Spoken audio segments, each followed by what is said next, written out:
Is on. Very good evening, friends. I think we had covered up to this slide yesterday. Now let us see the duties of the resolution professional. Duties are resolution professional are defined in section 25.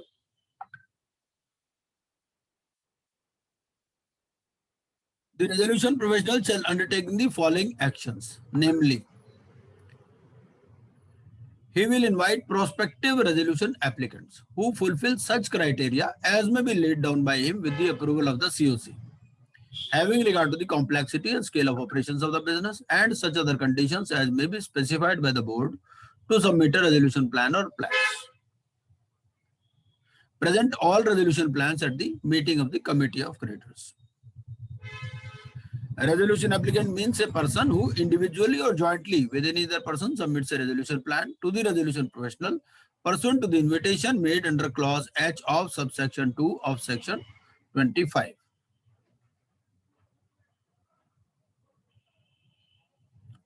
A resolution plan means a plan proposed by a resolution applicant for insolvency resolution of the corporate debtor as a going concern in accordance with part 2.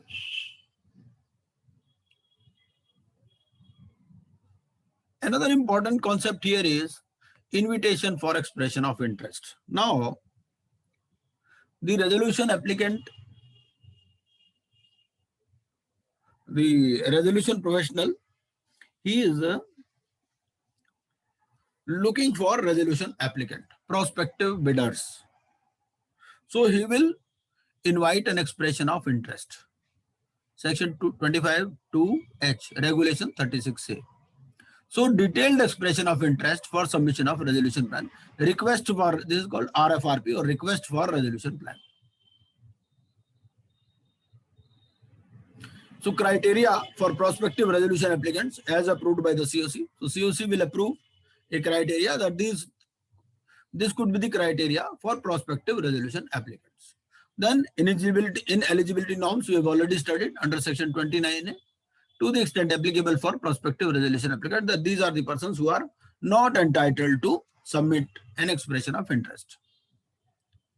Those are basically tainted persons, maybe already imprisoned, already having undergone any imprisonment or having any NPA account or their guarantee having been revoked, and many other conditions we saw yesterday regarding ineligibility under section 29A.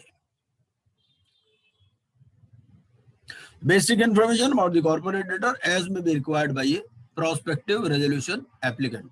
So this RFRP will contain all these things. Shall not require payment of any fees, non-refundable deposit for submission of expression of interest. In order to encourage submission of expression of interest, normally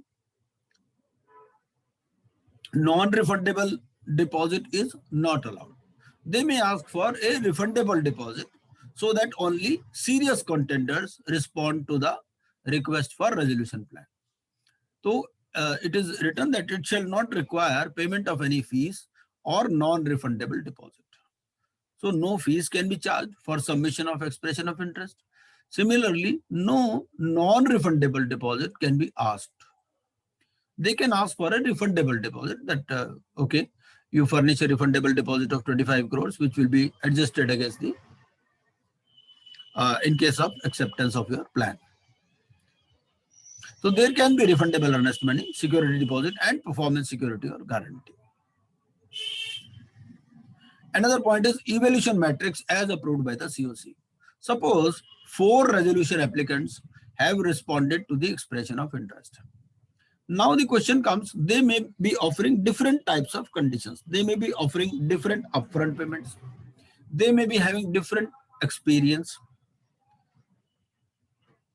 So how to evaluate such resolution applicants as per a common criteria so that it is understandable to the COC? So for this, an evaluation matrix is prepared which contains some quantitative characteristics and some qualitative characteristics. Quantitative characteristics could mean, suppose the upfront, which is offered by the resolution applicant. One applicant is saying, I'll infuse 100 crores funds initially. Another applicant is saying, I will infuse 10 crores initially. So based on different criteria like infusion of funds, their earlier experience, their resources, their net worth, their experience in the past, and so many other criteria, an evaluation matrix is developed. Marks are assigned out of 100 to the various qualitative and quantitative characteristics. And this evaluation matrix is also approved by the COC. Each step in the process and the manner of interaction between the RP and the prospective resolution applicant, PRA, along with corresponding typelines. Then brief particulars to be published in Form G. So timelines are there by 75th day from the insolvency commencement date. This Form G is published on the website of IBBI also, in one English and one Hindi newspaper, on the website of the corporate data, which is undergoing CIRP, and it is published on the website of the board also. Board here means IBBI. An undertaking by the prospective resolution applicant that it meets the criteria specified by the committee under section 25(2)(h). Relevant records, evidence of meeting the above criteria. An undertaking by the prospective resolution applicant that it does not suffer from any ineligibility under section 29A to the extent applicable. As far as section 29A is concerned, an undertaking in the form of an affidavit is obtained from the prospective resolution applicant that it does not suffer from any ineligibility. It is the duty of the resolution professional to ensure that the prospective resolution applicant does not suffer from any ineligibility. But it is very difficult for any resolution professional to find out all the various parameters which are given under section 29A. So, this undertaking in the form of an affidavit is obtained. Even an independent professional could be appointed for doing due diligence in respect of ineligibility under section 29A. Relevant information and records to enable an assessment of his eligibility under section 29A. And undertaking by the prospective resolution applicant that it shall intimate the RP forthwith if it becomes ineligible at any time during the CIRP. He might not be initially ineligible, but he might incur ineligibility at a later stage. So an undertaking is given by the PRA that it will intimate the resolution professional forthwith if it becomes ineligible at any time during the CIRP. An undertaking by the prospective resolution applicant that every information and records provided in expression of interest is true and correct, and discovery of any false information or record at any time will render him ineligible to submit the resolution plan, forfeit any refundable deposit, and attract penal action against him under the code. Suppose a prospective resolution applicant gives a false affidavit that he is ineligible, although he is actually ineligible. In such a case, this may entail forfeiture of his refundable deposit. It might attract even penal action. An undertaking by the PRA to the effect that it shall maintain confidentiality of the information, because all this information is of a confidential nature, and it shall not use such information to cause an undue gain to itself or undue loss to any other person, and shall comply with the requirements under subsection 2 of section 29. Then provisional list of eligible prospective resolution applicants is prepared. So based on the evaluation matrix, based on the expression of interest received, based on all the information and documents available and submitted by the prospective resolution applicant, a provisional list of eligible prospective resolution applicants is prepared within 10 days of last date of submission of expression of interest to the COC and all prospective resolution applicants who submitted the expression of interest. Objections for inclusion or exclusion of the names within 5 days from the date of issue of the provisional list. So if there is any party who is objecting that his name was included or excluded, so that objection also can be entertained within 5 days from the date of issue of the provisional list. Just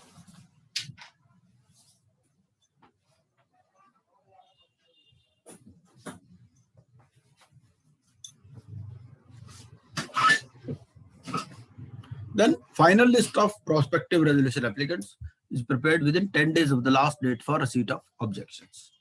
Issue of information, memorandum, evaluation matrix, and request for resolution plan to all prospective resolution applicants, including who have objected, contested to be prospective resolution applicants within 5 days of issue of provisional list for EA regulation 36B says this. So this information memorandum, evaluation matrix, and request for resolution plan is shared with all the prospective resolution applicants, including those who have objected to it, within 5 days of issue of provisional list. Regarding regulation 37, resolution plan. Resolution plan shall provide for the measures for insolvency resolution of the corporate debtor for maximization of value of its assets. Because the maximization of value of the assets to for all the stakeholders is the basic objective of this code. So any resolution plan will provide for the measures for insolvency resolution. It may provide for transfer of all or part of the assets of the corporate debtor to one or more persons. Sale of all or part of the assets, whether subject to any security interest or not. Because the resolution applicant, the prospective resolution applicants will give a plan. Now, this plan might be transfer of an undertaking to one or more persons.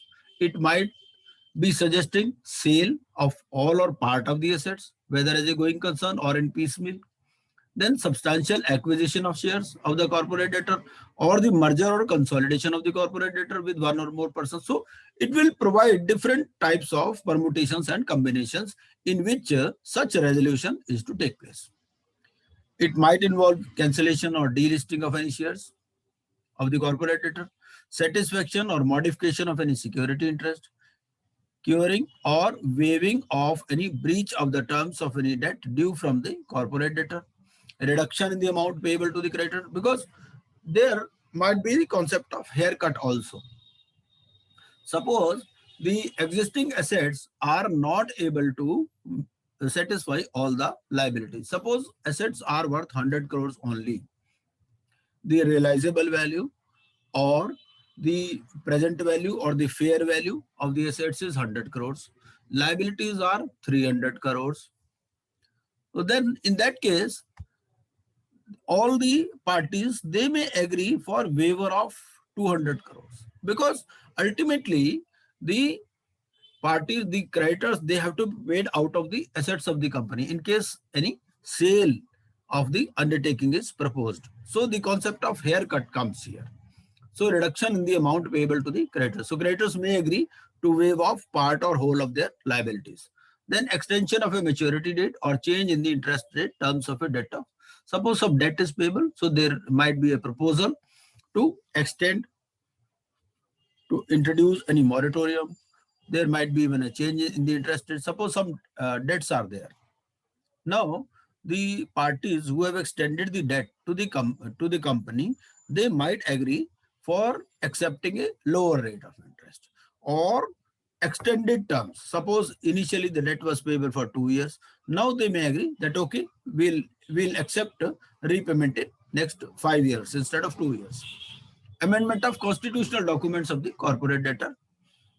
If it is an LLP, they might suggest that it should be converted into company and all those things.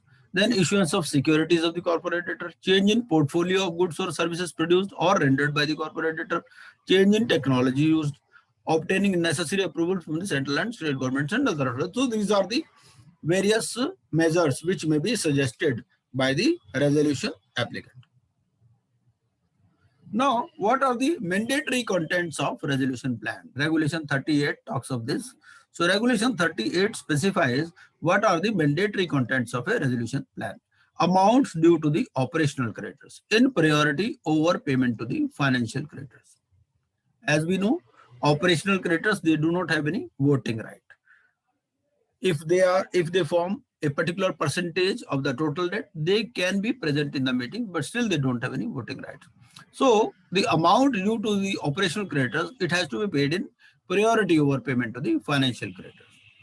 A statement that how it has dealt with the interest of all stakeholders, including financial creditors and operational creditors of the corporate debtor. A statement, this resolution plan will indicate all these things. A statement giving details if the resolution applicant or any of its related parties has failed to implement or contributed to the failure of implementation of any other resolution plan approved by the adjudicating authority at any time in the past. Suppose the resolution applicant, which has submitted the expression of interest here, has already been a resolution applicant in some other case, and that resolution plan has failed, or he contributed to the failure, or he was held responsible for failure of that, for a failure of implementation of that resolution plan. So a statement shall be given in which details of any such earlier failure shall be provided. Then the terms of the plan and its implementation schedule, management and control of the corporate debtor during its term, adequate means for supervising its implementation, and it shall demonstrate that it addresses the cause of default, it is feasible and it is viable, because even if a resolution plan is approved by the COC, the adjudicating authority may refuse accepting any such resolution plan, and it may order for liquidation if it finds that it is not feasible or it is not viable. So any resolution plan, it has to be feasible and viable also. It should not be simply a bundle of promises. It has provision for its effective implementation. It has provision for the approvals required and its timelines. Suppose some merger is indicated, then suppose the approval of the Competition Commission of India is required in case of merger to avoid monopolistic competition. So it should have provision for approvals required and whatever are the timelines. Normally 1 year is provided for obtaining all such approvals. The resolution applicant has the capability to implement the plan. So he should demonstrate the capability, financial as well as technical capability to implement the plan. So these are the mandatory contents. Next is Section 30, it talks of approval of resolution plan. Regulation 36, 37, 39. Submission of resolution plan by the prospective resolution applicant in the final list to the resolution professional electronically within prescribed time in Form G, along with an affidavit stating that it is eligible under Section 29A, that it does not suffer from any of the infirmities pointed out in Section 29A, along with an undertaking by the prospective resolution applicant that the information documents provided are true and correct, and so due diligence by the RP. So Regulation 36A, 8 says he will check, the RP will check the compliance of the plan with the provisions of the code, provisions of the CIRP regulations, and other requirements. RP will submit the compliant resolution plan to the COC for its consideration. And these are the plans which have been received, and these are the plans which I consider compliant, along with preferential, undervalued, extortionate, and fraudulent transactions and orders on these transactions. Evaluation as per evaluation metrics based on quantitative and qualitative characteristics and approved by the COC. Manner of approval in case of more than one compliant plan. Suppose more than one compliant plans are there, then how it will be approved. Submission of approved plan to the adjudicating authority along with Form H, compliance certificate, and proof of receipt of performance security guarantee before at least 15 days before the date of completion of CIRP, and deemed consent of the members of the corporate debtor. So the consent of the members of the corporate debtor is deemed to any such resolution plan.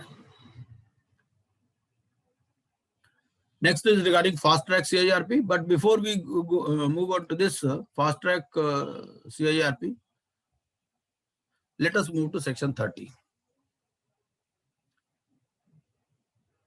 Now we have studied the various regulations which are applicable in case of resolution plan. So a resolution applicant, it may submit a resolution plan to RP on the basis of information memorandum. RP will examine that the resolution plan, it includes insolvency resolution process cost, repayment of operational creditors, which shall not be less than the amount which OC would get in case of liquidation of the corporate debtor. Because operational creditors do not have voting power, so a minimum provision that, because there only two options are open, either the company will get a resolution of its economic conflict or it will end in liquidation. So whatever the amount the operational creditors would get in the event of liquidation, that amount must be provided for. Nothing is being paid at this stage. Simply a provision is made in the resolution plan that we intend to pay this much to the operational creditors. In case the affairs of the corporate debtor are proposed to be run on a going concern, so it will provide management how the affairs of the management shall be conducted. Implementation and supervision of resolution plan. It does not contravene any provisions of the law and conforms requirements specified by the board. Then RP will present such plan to COC for approval, 66% or more. Now the resolution applicant shall not vote at COC meeting unless he is FC. The resolution applicant will not vote at COC meeting. But in some cases, the financial creditor itself, they submit a resolution applicant, then they can vote at such meeting. But a resolution applicant which is outside the FCs, he is not entitled to vote at COC meeting. Then no restriction on who can be a resolution applicant. It can even include promoters of the corporate debtor. This provision would facilitate proposals from persons interested in commercial viable but insolvent businesses to rescue such entities, creating value for all stakeholders in the process. Section 29 we have already seen, but Section 29A carves out an exception for micro, small and medium enterprises, because these may be companies in which everybody may not be interested. So in case of such companies, micro, small and medium enterprises, even their erstwhile promoters, they can bid for this resolution plan. There is a slight amendment in this section 30. In section 30 of the Principal Act, in subsection 2 for clause B, the following shall be substituted. Earlier, now the amount is lower of these two. First is the amount to be paid to such creditors in the event of liquidation of the corporate debtor under section 53. And second is the amount that would have been paid to such creditors if the amount to be distributed under the resolution plan had been distributed in accordance with the order of priority. Actually, section 53 of IBC, it talks of a waterfall mechanism. It talks of, we can say the sequence of payments, section 53. Now, the operational creditors, they will fall at a particular point in such sequence. So that amount or the amount which will be payable to them in the event of liquidation. So whatever is the least out of these two, which shall not be less than this or this. Earlier, there was only, in case of operational creditors, the provision was that it shall not be less than the amount which OC would get in case of liquidation. Now, besides liquidation, another thing is added, that whatever they will get in the sequence of payments as per the waterfall mechanism as enshrined in section 53. Explanation 1. For the removal of doubts, it is hereby clarified that a distribution in accordance with the provisions of this clause shall be fair and equitable to all such creditors. And for explanation 2, for the purpose of this clause, it is hereby declared that on and from the date of commencement of the Insolvency and Bankruptcy Code amendment, the provisions of this clause shall also apply to the CIRP of a corporate debtor, where a resolution plan has not been approved or rejected by the adjudicating authority, where an appeal has been preferred under section 61 or 62, or such an appeal is not time barred, where a legal proceeding has been initiated. In subsection 4, after the words feasibility and viability, the words brackets and figures the manner of distribution proposed, which may take into account the order of priority among creditors laid down in subsection, including priority. So these are the basic amendments in section 30. Basic point इसमें क्या है? Point यही है कि पहले operational creditors को उतना ही amount देते थे जितना उसको लिक्विडेशन में मिलता। भाई इसके पीछे लॉजिक क्या था? लॉजिक ये था कि भाई ऑपरेशनल क्रेडिटर्स को क्या मिलेगा? ऑपरेशनल क्रेडिटर्स को या तो सीक्वेंस के हिसाब से पैसा मिल जाएगा, ठीक है, या फिर इस कंपनी का लिक्विडेशन, अगर देखो अगर रेजोल्यूशन होगा, ठीक है ना, सीक्वेंस के हिसाब से पैसा मिल जाएगा, नहीं तो लिक्विडेशन होगा तो लिक्विडेशन में जो अमाउंट मिलना है वो दे दो उनको, तो जो दो में से जो भी लोअर अमाउंट हो वो आप दे दो उनको। ये है, पहले सिर्फ लिक्विडेशन अमाउंट की बात थी, अब उन्होंने कह दिया जो वाटरफॉल मैकेनिज्म है सेक्शन 53 उसके हिसाब से ऑपरेशनल क्रेडिटर्स को कितना मिलता उतना दे देगा। वो रेजोल्यूशन प्लान में अभी मिला किसी को कुछ भी नहीं है। यहाँ पर रेजोल्यूशन प्लान की स्टेज में समझने वाली बात यह है कि मिला भी किसी को भी कुछ नहीं है, लेकिन एक प्रपोजल है, दोनों चीजें हाइपोथेटिकल है, लिक्विडेशन वाला भी हाइपोथेटिकल है और जो सेक्शन 53 वाला है वो भी हाइपोथेटिकल है, लेकिन प्रोविजन उतने का करना है। मेन बात यह है सेक्शन 31 to 33।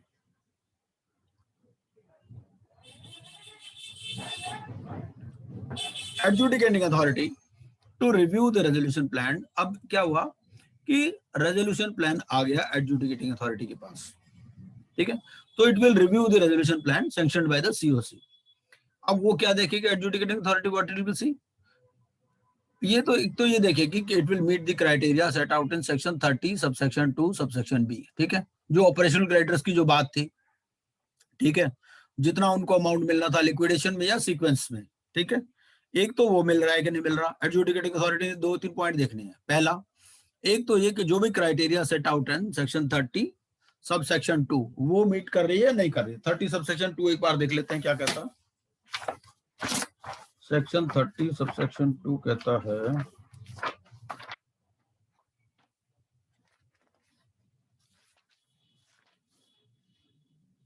ये है जी, एक तो ये कि भाई इंसॉल्वेंसी रेजोल्यूशन प्रोसेस कॉस्ट की पेमेंट हुई कि नहीं हुई, ऑपरेशनल क्रेडिटर्स की बात हुई, ये यही बात करता है। 30 सब सेक्शन 2 का क्राइटेरिया यही है, ठीक है। मैनेजमेंट ऑफ अफेयर्स, ये क्राइटेरिया हमने पहले ही पढ़ लिया, मैं दिखा देता हूं आपको कहाँ है।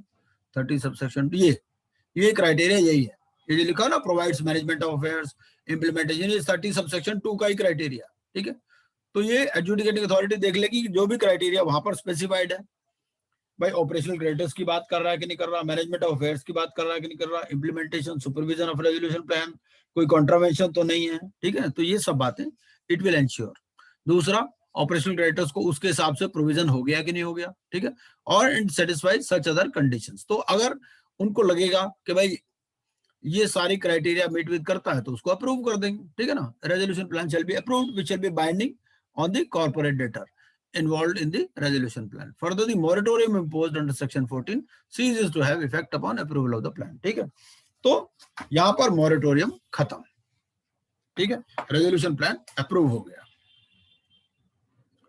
31 में एक अमेंडमेंट आ गई, क्या कहा? In section 31 of the principal act in subsection 1 after the words members creditors the words including the central government, any state government or any local authority to whom a debt in respect of payment of dues arising under the law for the time in force such as authorities to whom statutory dues are owed shall be inserted, ठीक है।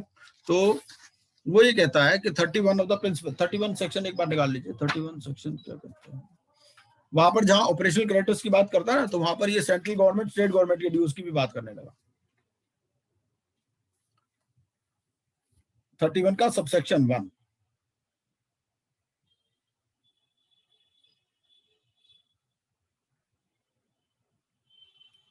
क्योंकि वो कहने लगे भाई ऐसा है कि क्रेडिटर्स की तो आपने बात कर ली, सेंट्रल गवर्नमेंट का भी कोई ड्यूज हो सकता है, कोई मान लो टैक्स का इनकम टैक्स है, कोई सेल टैक्स है, ठीक है, कोई कस्टम ड्यूटी है, ये सारी बातें इनके बारे में भी प्रोविजन हो गया है इसमें। 30 ये बात करता है 31(1).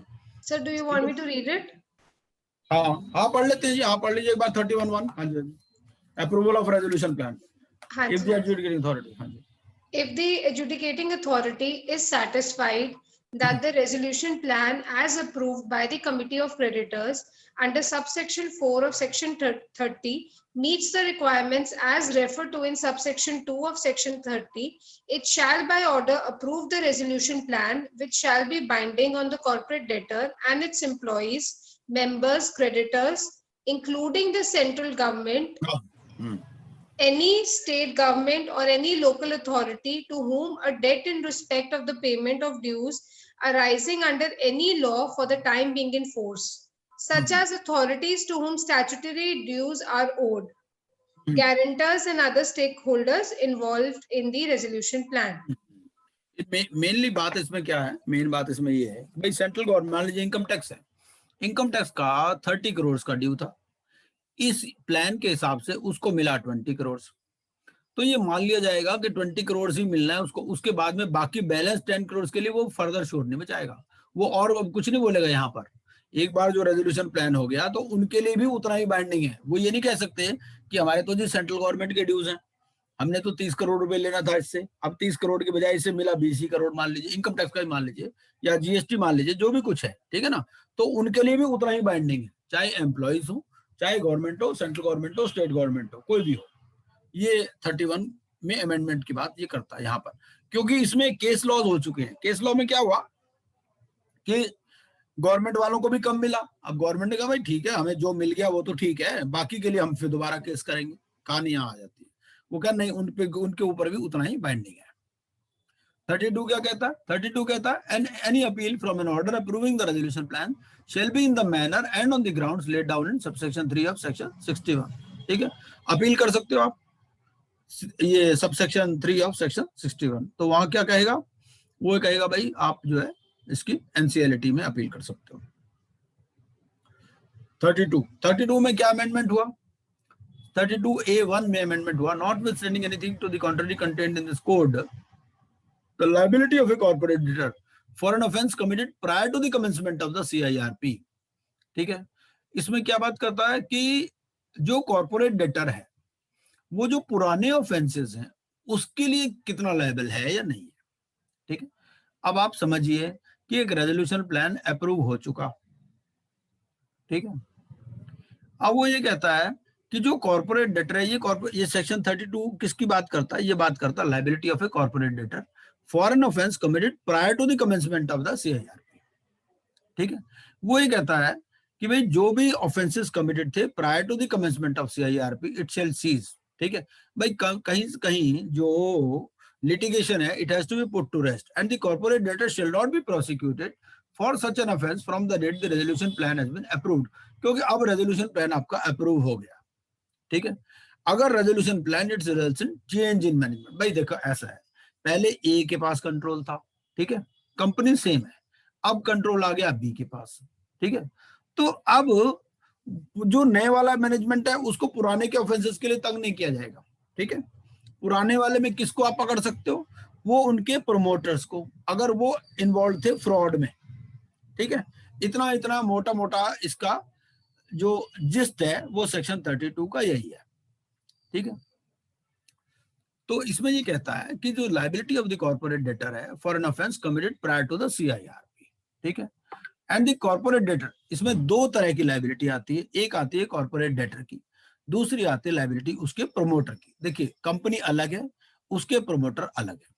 ठीक है, तो जो कंपनी है, कंपनी की CIRP हो चुकी, ठीक है, एक रेजोल्यूशन प्लान आ चुका, चेंज इन मैनेजमेंट हो चुका।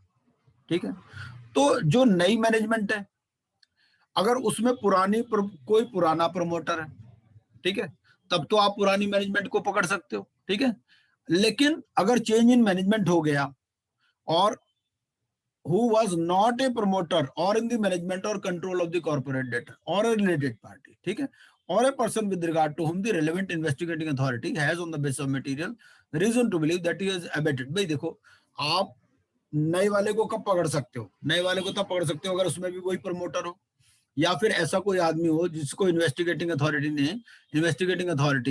हैज रीजन टू बिलीव कि भाई ही हैज बीन इंस्ट्रूमेंटल अबेटिंग और conspiring for commission of the offence. ठीक है भाई, अगर नए वाले को पुराने से कोई मतलब ही नहीं है तो वो फिर उसमें फिर उसके ऊपर लायबिलिटी नहीं आएगी। मोटी मोटी बात ये सेक्शन कहता है।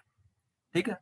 Provided further that every person who was a designated partner by LLP के केस में, डेजिग्नेटेड पार्टनर की बात है, ठीक।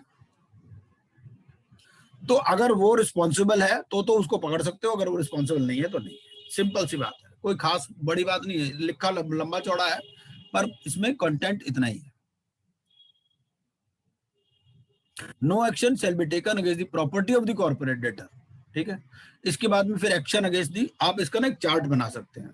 चार्ट में क्या कर सकते हैं, आप कॉर्पोरेट डेटर दे दीजिए, तो कॉर्पोरेट डेटर में आप कॉर्पोरेट डेटर को कब लायबल ठहरा सकते हो, अगर उसकी जो नई मैनेजमेंट है उसमें भी पुराने वाले प्रमोटर घुसे हुए हैं, ठीक है, या जो इन्वेस्टिगेटिंग अथॉरिटी के पास प्रूफ है कि पुराने ने ही ये एबेट किया था, ठीक है।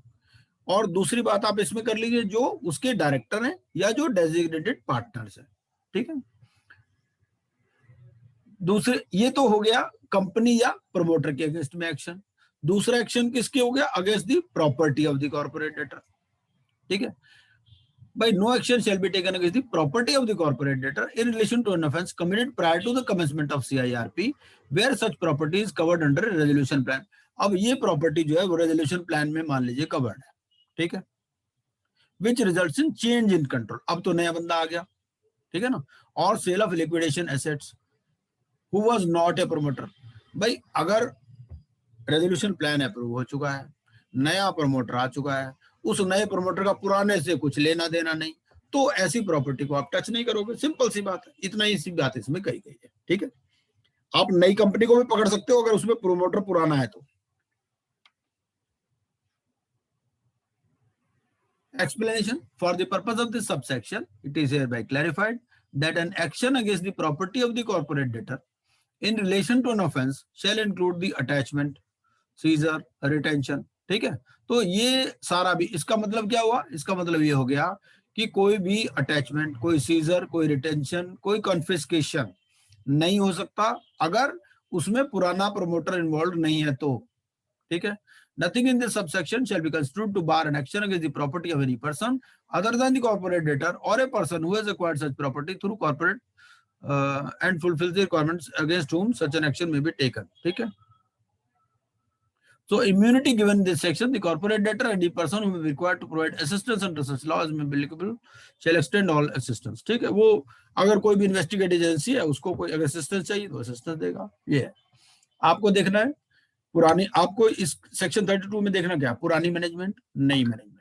नई मैनेजमेंट में क्या पुराने मैनेजमेंट का कोई प्रमोटर है, ठीक है, फिर उसकी प्रॉपर्टी के अगेंस्ट में क्या एक्शन हो सकता है, इतनी सी बात इसमें कही गई है। ये फिर हमने एक पीरियड्स का चार्ट बना रखा है, अभी हमने जो सेक्शंस पढ़ लिए उसके बारे में ये कुछ पीरियड्स का चार्ट है, ठीक है, इसको आप देख सकते हैं।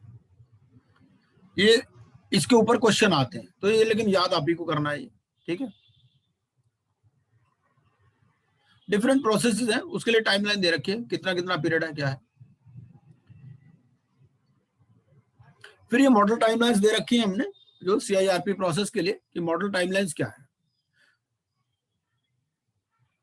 भाई कमेंसमेंट ऑफ सीआईआरपी हो गई आपकी, है ना, ये टी पॉइंट है, मतलब समझ लीजिए जीरो डेट है, ठीक है ना। तो जीरो डेट के 3 दिन के अंदर इमीडिएटली या विद इन 3 डेज आपको पब्लिक अनाउंसमेंट करनी है, ठीक है। सबमिशन ऑफ क्लेम आपको 14 डेज के अंदर इनवाइट करने हैं, ये मैक्सिमम टाइम है, इससे आप पहले भी कर सकते हो, ठीक है। Submission of claims up to 90th day of commencement, यहां तक आप ले लोगे क्लेम्स, ठीक है, 90th डे तक। फिर वेरिफिकेशन ऑफ क्लेम्स आप करोगे with in 7 days of receipt of claim, 14 दिन में आपको क्लेम इनवाइट करने हैं, 7 दिन में जो है आपको वेरिफिकेशन करना है। तो ये 14 + 7 21 हो गया, इस तरह से, ठीक है। तो ये सारी आपको टाइमलाइंस दे रखी है, तो टाइमलाइंस आपको करनी है। फर्स्ट मीटिंग आपको कितनी, विद इन 30 डेज करनी है, ठीक है ना। वहां हमने वैसे पढ़ लिया था, यहाँ पर हमने टाइमलाइंस के ये तरीके से पढ़ लिया, मतलब हमने 180 पे पहुंचना है बेसिकली, मान लीजिए, ठीक है ना, कि फॉर्म जी आपको जैसे कब तक सबमिट करना है, विद इन 75 डेज, तो टोटल आपका 180 डेज है। 180 डेज के बियॉन्ड अगर आप जाओगे तो आपको एक्सटेंशन लेनी है। सेक्शन 33, सेक्शन 33 का कहता है, सेक्शन 33 बात करता है लिक्विडेशन प्रोसेस की, ठीक है। यहां तक तो बात हो गई हमारी, 32 तक बात हो गई कि भाई रेजोल्यूशन प्लान आ गया, ठीक है। अब अगर रेजोल्यूशन प्लान आया ही नहीं या आ गया तो एडजुडिकेटिंग अथॉरिटी मान लीजिए रिजेक्ट कर दिया, ठीक है, या रेजोल्यूशन प्लान का कॉन्ट्रावेंशन हो गया बाय कॉर्पोरेट डेटर, तो एडजुडिकेटिंग अथॉरिटी क्या करेगी, it will pass A liquidation order. So when adjudicating authority does not receive resolution plan, ठीक है, COC does not approve any resolution plan और डिसाइड फॉर लिक्विडेशन. कई बार क्या होता है कि किसी कंपनी में कोई एसेट ही नहीं है, किसी कंपनी में कोई एसेट ही नहीं है, तो वो क्या कहते हैं, वो ये कहते हैं एडजुडिकेटिंग, ये सीओसी, भाई इस कंपनी के आप रेजोल्यूशन एप्लीकेट इंफॉर्मेशन मेमोरेंडम बनाओ, ये सब करो, तो आप सीधा लिक्विडेशन के लिए या रिकमेंड करते हैं तो सीओसी. अगर कुछ है ही नहीं तो कौन खरीदेगा उस कंपनी. मान लीजिए कोई कंपनी ऐसी है जिसमें कोई एसेट ही नहीं है, ठीक है ना, तो उसका रेजोल्यूशन प्लान के लिए कौन आएगा. तो सीओसी किसी भी स्टेज पर जो है वो डिसाइड कर सकती है फॉर लिक्विडेशन. या कोई प्लान आया वो रिजेक्ट हो गया, सीओसी ने रिजेक्ट कर दिया, या सीओसी ने अप्रूव कर दिया, एडजुडिकेटिंग अथॉरिटी ने रिजेक्ट कर दिया, ठीक है. या रेजोल्यूशन प्लान का कॉन्ट्रावेंशन हो गया किसी भी स्टेज. भाई रेजोल्यूशन प्लान आया भी, अप्रूव भी हो गया, उसके बाद में कॉन्ट्रावेंशन कर दिया, जो परफॉर्मेंस गारंटी उसने कही थी रेजोल्यूशन एप्लीकेंट ने उसने दी नहीं, जो उसने अपफ्रंट इन्फ्यूजन ऑफ फंड्स की बात की थी उसने वो किया ही नहीं, ठीक है. तो एडजुडिकेटिंग अथॉरिटी क्या कहेगी, एडजुडिकेटिंग अथॉरिटी कहेगी भाई लिक्विडेट करो कंपनी को, ठीक है. It will issue a public announcement stating the corporate debtor is in liquidation, and it will send the order to the authority with which corporate debtor is registered, ठीक है, MCA जो भी है. And when a liquidation order is passed, no suit or legal proceeding by or against the corporate debtor, ठीक है. अब liquidation start हो गया. एक्सेप्शन क्या है, the liquidator may institute proceeding on behalf of corporate debtor with the prior approval of adjudicating authority. जैसे वहां पर होता था, वहां पर जो आरपी है वो इंस्टीट्यूट कर सकता था proceeding on behalf of the corporate debtor, ठीक है. यहां पर क्या है, यहां पर भी नो सूट और लीगल प्रोसीडिंग बाय और अगेंस्ट द कॉर्पोरेट डेटर. फिर ये जो लिक्विडेशन ऑर्डर है, वहां पर जब सीआईआरपी चलती थी तो एम्प्लॉइज रहते थे, ठीक है ना, एम्प्लॉइज आपके दे में कंटिन्यू इन एम्प्लॉयमेंट, वहां पर उनकी छुट्टी नहीं होती थी. लेकिन अगर लिक्विडेशन ऑर्डर पास हो गया तो ये डिस्चार्ज ऑर्डर मान लिया जाएगा. It should be deemed to be notice of discharge to the officers, employees and workmen of the corporate debtor. भाई तुम्हारी छुट्टी हो गई, लिक्विडेशन हो गया, except when business of corporate debtor is continued during the liquidation process by liquidator, ठीक है. 33 में एक अमेंडमेंट आया, क्या कहा, in section 33 of the principal act in subsection 2 the following explanation shall be inserted. Explanation. For the purpose of this subsection, it is hereby declared that the committee of creditors may take the decision to liquidate the corporate debtor any time after its constitution under subsection 1 of section 21 and before the confirmation of the resolution plan, including at any time before the preparation of the information memorandum. ये मैंने पहले भी बता दिया आपको. COC किसी भी stage पर लिक्विडेशन के लिए डिसाइड कर सकती है, ठीक है.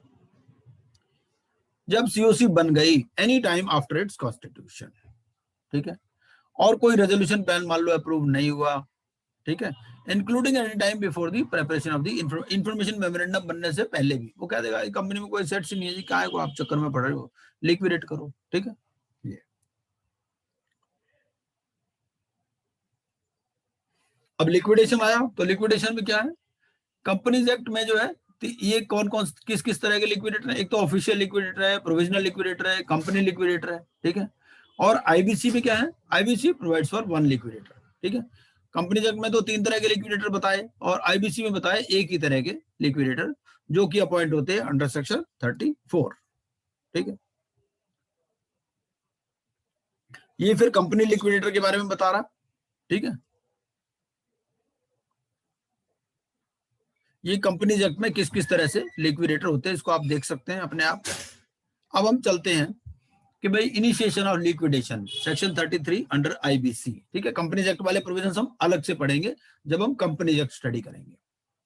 तो 3 things to be done by the tribunal. एक तो क्या करेगा वो, जो एक it will pass an order of liquidation, it will issue a public announcement and this order is to be sent to the authority, ठीक है. ये हमने पढ़ लिया. अब ये appointment of liquidator section 34. Section 34 क्या कहता है, the resolution professional appointed for the CIRP under chapter 2 of part 2 of the code select as liquid. अब आरपी जो है वही लिक्विडेटर भी बन सकता है, ठीक है, subject to submission of a written consent by the resolution professional to the adjudicating authority, ठीक है. उससे रिटन कंसेंट ले ली जाएगी आरपी से भाई पहले आईआरपी था, वो बाद में आरपी कंफर्म हुआ, वही आरपी अब लिक्विडेटर भी बन सकता है, ठीक है। रिटन कंसेंट उसको देनी पड़ेगी for the unless replaced by the adjudicating authority under the following circumstances. लेकिन एडजुडिकेटिंग अथॉरिटी कहेगी भाई यार ये आदमी जो है ये ठीक नहीं है, ये रेजोल्यूशन प्लान ही प्रॉपर नहीं बना पाया, तो हम इसको लिक्विडेटर नहीं बनाएंगे, ठीक है। किन किन सर्कमस्टांसेस में एडजुडिकेटिंग अथॉरिटी रिप्लेस कर देगी? पहला, जो रेजोल्यूशन प्लान सबमिट किया था रेजोल्यूशन प्रोफेशनल ने, it was rejected for failure to meet the requirements, ठीक है। उन्होंने देखा कि भाई ये जो रेजोल्यूशन प्लान बनाया ये ठीक नहीं बनाया इसने, या board recommends the replacement of the RP to the adjudicating authority for reasons to be recorded in write. Board को कोई कंप्लेंट मिली, क्या होता है ना, आरपी के अगेंस्ट में कंप्लेंट्स होती रहती हैं। कौन कौन कंप्लेंट करते हैं? एक तो रेजोल्यूशन एप्लीकेंट्स कंप्लेंट करते हैं। मान लीजिए 4 रेजोल्यूशन एप्लीकेंट थे, ठीक है, एक का प्लान एक्सेप्ट हो गया, 3 का नहीं हुआ, तो वो दूसरे लोग कंप्लेंट कर देते हैं कि जी ये आरपी जो है इनके साथ मिला हुआ है, रेजोल्यूशन एप्लीकेंट के साथ, हमारा प्लान बढ़िया था, हमारे वाले को रिजेक्ट कर दिया, ठीक है, या उसको टाइम के बाद एंटरटेन कर लिया, ठीक है, या उनको कुछ ऐसी इंफॉर्मेशन दी जो हमसे शेयर नहीं की, इस तरह से। तो अगर बोर्ड को लगता है, बोर्ड कहता है भाई इसको हटाओ, board will recommend the replacement of the resolution professional, या resolution professional fails to submit written consent, तो उस केस में क्या होगा, एडजुडिकेटिंग अथॉरिटी नया लिक्विडेटर अपॉइंट कर देगी, अदरवाइज पुराने वाला जो आरपी है उसको ही लिक्विडेटर अपॉइंट कर सकते हैं। अब इसकी पावर्स क्या है? इसकी भी पावर मोटा मोटा वही है जो आरपी की पावर्स थी, ठीक है। तो 34 सबसेक्शन 2 कहता है कि on the appointment of A liquidator all powers of the board of directors, जैसे वहां पर खत्म हो जाती थी, यहाँ पर भी वही है। वहां पर किसके पास आ जाती थी बोर्ड की पावर? सारी आरपी के पास। यहाँ पर किसके पास आ जाएंगी? लिक्विडेटर के पास, ठीक है। कस्टडी ऑफ एसेट्स, अब थोड़ा थोड़ा आपको लगने लगा होगा कि अब रेपिटेशन होने लगा, यहां से ही थोड़ा थोड़ा रेपिटेशन होने लगता है। अब आपको क्या करना है, अब जो सीआईआरपी था प्रोसेस, अब यहाँ पर लिक्विडेशन है, तो आपको क्या करना है कि उस प्रोसेस को उस नजर से देखना है कि वहां पर क्या होता था और यहाँ पर क्या हो रहा है। लिक्विडेशन में कितने टाइमलाइंस हैं, वहां पर पब्लिक अनाउंसमेंट कितने दिन में होती थी, यहाँ पर कितने दिन में होगी, वहां पर क्लेम्स कितने दिन में इनवाइट होते थे, यहाँ पर कितने दिन में इनवाइट होंगे, उस तरह से आपको चीजों को याद रखना है, ठीक है। Custody of assets, liquidator shall take custody and control of all the assets property, वहां पर भी कस्टडी लेता था वो, ठीक है। आरपी क्या करता था, बोर्ड की पावर सीज हो गई, वो आपको कस्टडी लेनी पड़ती थी, यहाँ पर भी वही है, लेकिन liquidator shall take custody and control of all the assets, ठीक है। तीसरा क्या कहता है, the personnel of the corporate debtor shall extend, इसमें सिर्फ एक ही है कि उनकी छुट्टी हो जाती है एम्प्लॉयज की, वहां पर छुट्टी नहीं हो रही थी सीआईआरपी में, यहाँ पर क्या है, छुट्टी हो रही है। The personnel of the CD shall extend all assistance and cooperation to the liquidator, ठीक है, वहां पर भी वही है। एंड प्रोविजंस ऑफ सेक्शन 19 में क्या था, 19 में सीकिंग कोऑपरेशन, ठीक है, from all interested parties and approaching the adjudicating authority in case of non cooperation, section 19 यही कहता है, वो यहाँ पर भी अप्लाई हो रहे हैं, ठीक है। as they apply in relation to liquidation process with the substitution of reference to the liquidator for the reference to the IRP, वहां पर IRP आरपी का नाम था, यहाँ लिक्विडेटर है, ठीक है। उसके बाद में इवैल्यूएशन ऑफ एसेट्स, अब जैसे ही सीआईआरपी प्रोसेस शुरू होता है, आईआरपी क्या करता है, अभी सीओसी भी नहीं बनी, आईआरपी का काम क्या है, आईआरपी 2 तरह के वैल्यूएशन करवा लेता है। वैल्यूएशन क्या करवाता है, एक तो कराता है जो फेयर वैल्यू है, एक करवाता है लिक्विडेशन वैल्यू, ठीक है।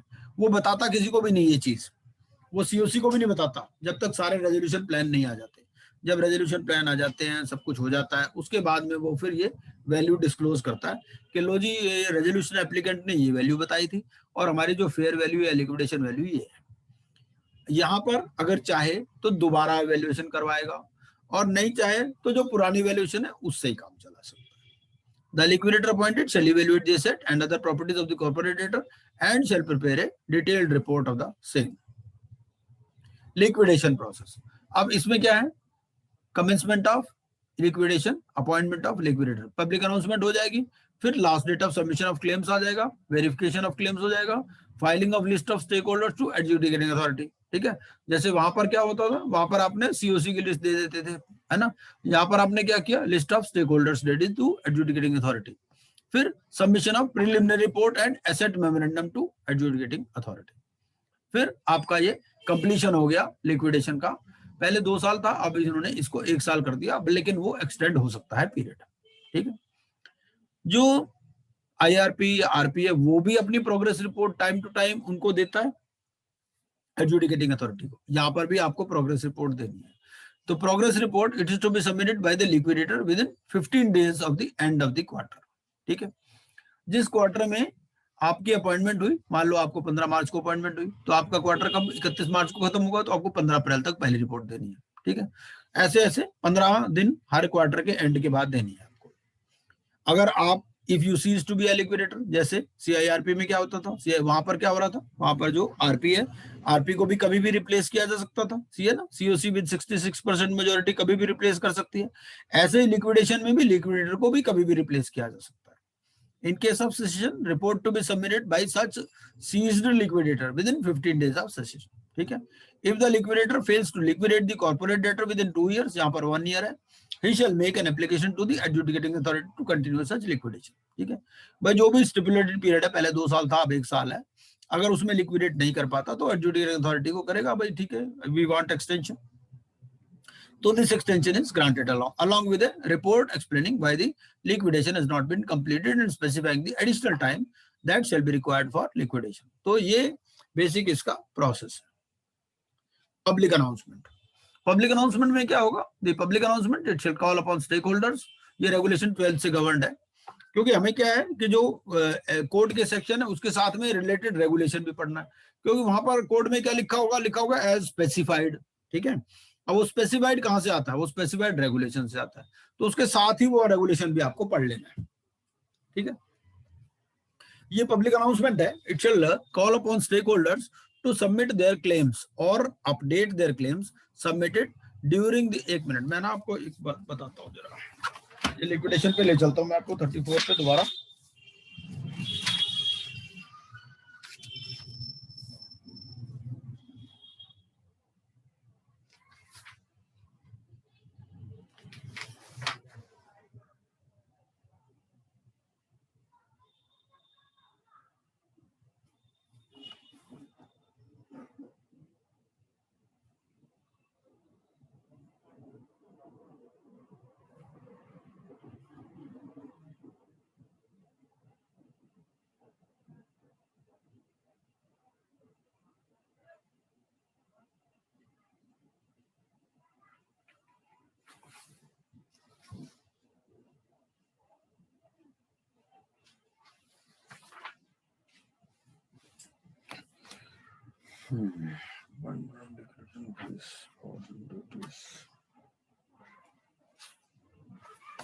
तो ये कहता है रेगुलेशन 12 हमारा, रेगुलेशन 12 का कहता है, मुझे मिला नहीं वो जो मैं चीज ढूंढ रहा था, कोई बात नहीं।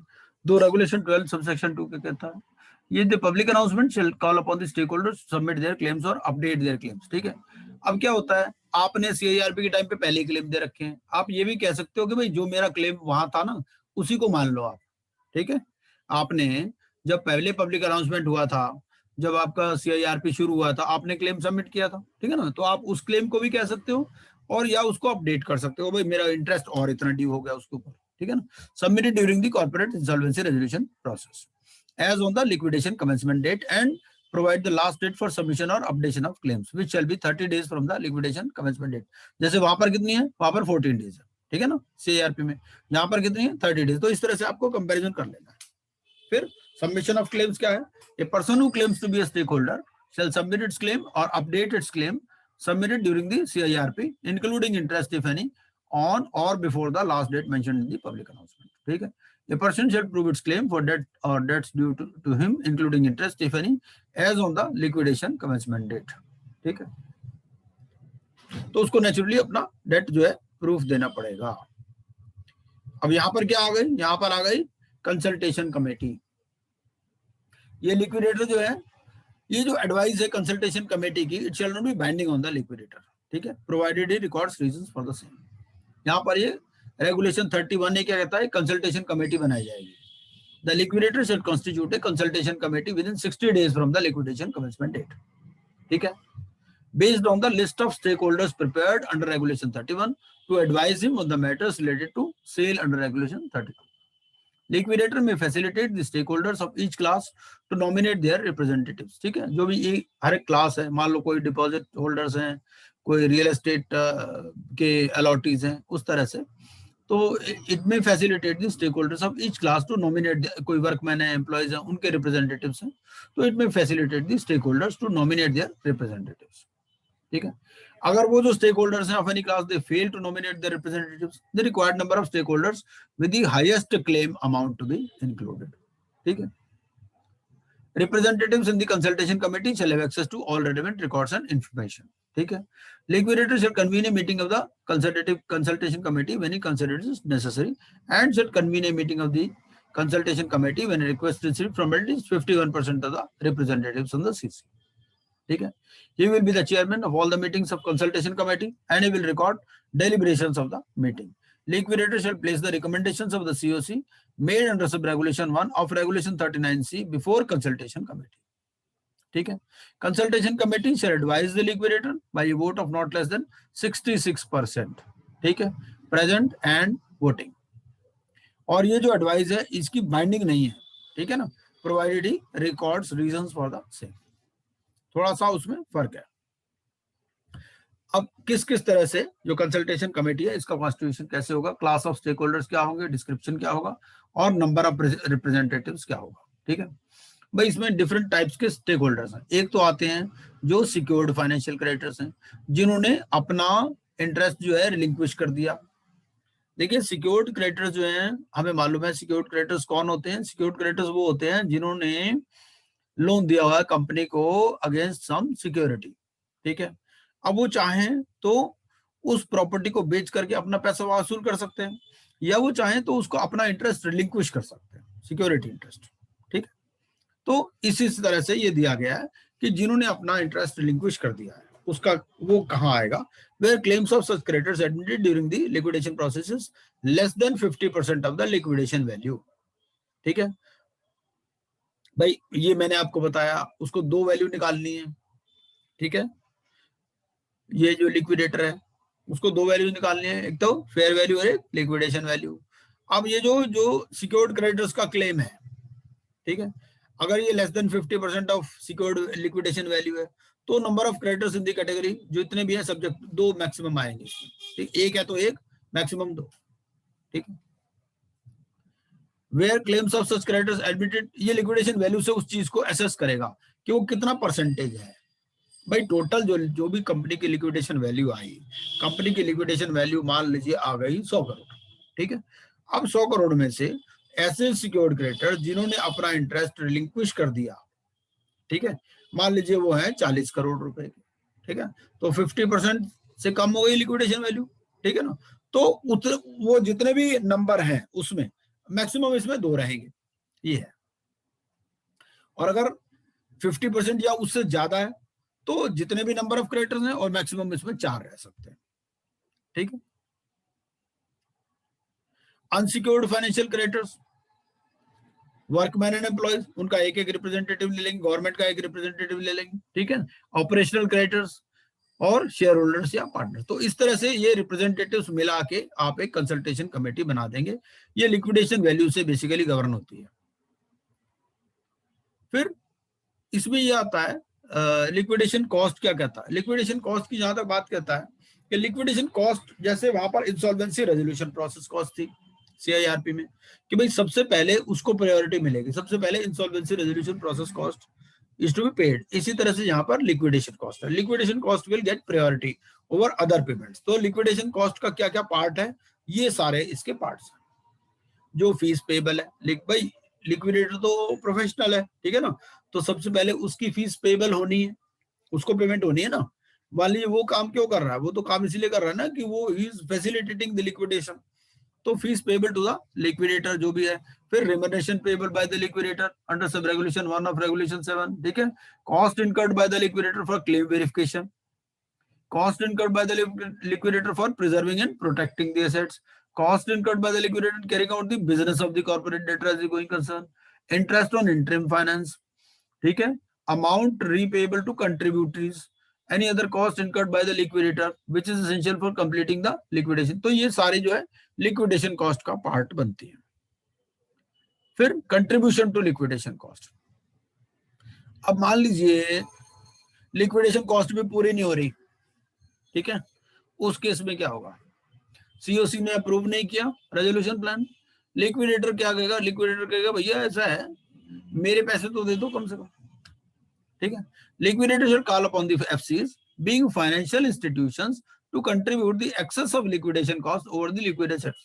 वो कहेगा भाई ऐसा है मेरी फीस ही 25 लाख रुपए बन गई, ठीक है, आपके एसेट सारे 10 लाख रुपए के हैं, तो बाकी जो 15 लाख रुपए तुम सारे फाइनेंशियल क्रेडिटर मिलके भरो, ये बात करता है।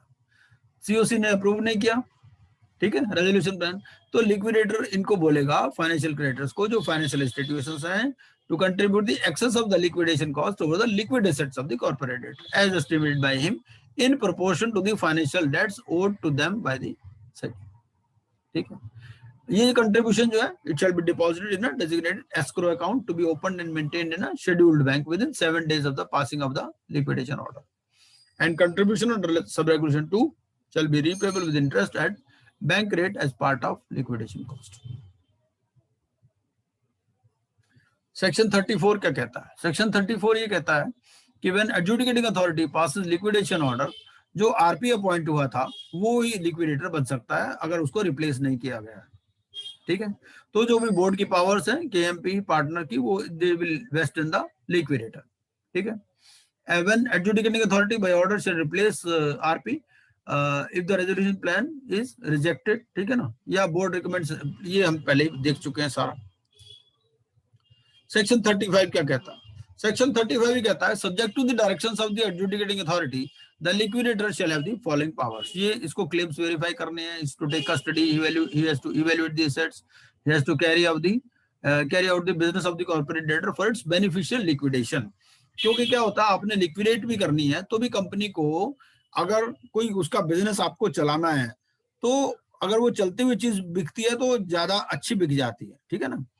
तो if carrying on the business of the corporate debtor is required for its beneficial liquidation, then it will carry on such business, ठीक है। फिर उसको सेल करनी है, इमूवेबल प्रॉपर्टी, एक्शनेबल क्लेम, ये पब्लिक ऑक्शन से भी हो सकती है और प्राइवेट कॉन्ट्रैक्ट से भी हो सकती है, आपकी पार्सल्स में भी हो सकती है और लमसम भी हो सकती है, ठीक है। उसको कोई नेगोशिएबल इंस्ट्रूमेंट ड्रॉ एक्सेप्ट या एंडोर्स करने हैं, he has to collect money, ये सारे उसकी पावर्स हैं, ठीक है। और liquidator has power to consult any stakeholder entitled for distribution provided such consultation shall not be binding, ठीक है ना। वो कंसल्टेशन कमेटी हमने पहले ही देख लिया कि कंसल्टेशन कमेटी जो है कोई भी चीज रिकमेंड कर सकती है लेकिन वो बाइंडिंग नहीं है लिक्विडेटर के ऊपर। फिर ये सेक्शन 36 बात करता है कि लिक्विडेशन एस्टेट की बात करता है, इसमें बस यहां तक करते हैं आज, ठीक है। तो लिक्विडेशन एस्टेट में क्या होता है कि कौन से लिक्विडेशन एस्टेट की इसका फंडा क्या है, इसका बेसिक पर्पस ये है, इसके बेस पर ही आपको पेमेंट होती है जो लिक्विडेटर की फीस होती है, ठीक है ना।